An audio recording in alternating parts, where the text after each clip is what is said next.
Another way we can analyze data is by looking at something called quartiles. They are pretty much what they sound like. They are the values that divide our data into quarters, so equally portioning it out into fourths.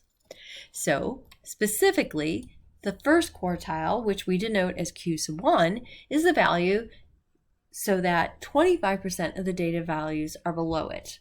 Okay, so it's that everything, 1/4 of the data is going to be below this value. Then the third quartile is where 75% or 3/4 of the data are going to be below. Some of you are like, wait a minute, we went from first to third, what happened to the second?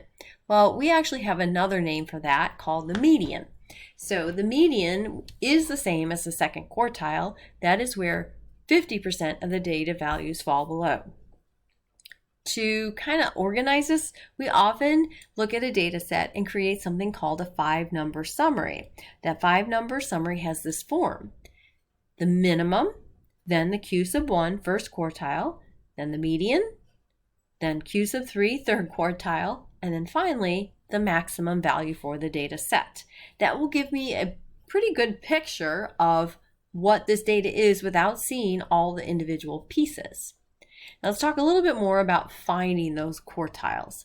So to find the first quartile, that's where 25% of the data falls below, we put our data in order and compute a locator. The locator is 0.25 times n. Well, the 0.25 is for 25%, and n is simply the number of data points in my set. So if I'm looking at 10 items, I would multiply 0.25 times 10 and come up with 2.5. Now, if L is a decimal, if that locator number is a decimal, we're going to round up, and then we're going to use that whole number position as my fourth quartile. That's mostly what happens, but every once in a while when you do that multiplication of 0.25 times n, you get a whole number. Then we're going to have to do a little bit more work. We're going to find the mean of the data value for L and L plus 1 positions. So the third and the fourth positions, for example.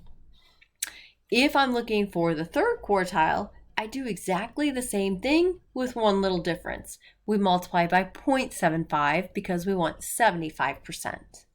All right, let's actually do this.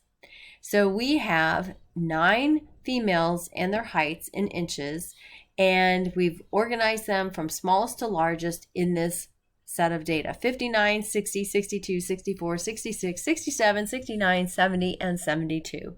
We're asked to find the 5-number summary. Well, the minimum is easy because it's in order, so 59. The first quartile is going to be 62. We're like, well, wait a minute, where did that come from? We took 25% of 9, 0.25 times 9, which is 2.25. We round up to the third position. So 1, 2, 3, third position is 62. The median, that's going to be the middle. I have listed here 66. Where is that from? Well, we have 9 total items. If I divide that by 2, that's 4.5. So we round up to the fifth position. 1, 2, 3, 4, 5 puts me at 66. The third quartile should be 69. Similarly to the first one, we're going to multiply, but this time we're taking 75% of 9, and we get 6.75, which means we round up to the 7th position and take the 7th item in the list. The maximum is easy, again, because the list was given to us in order, and the highest one is 72.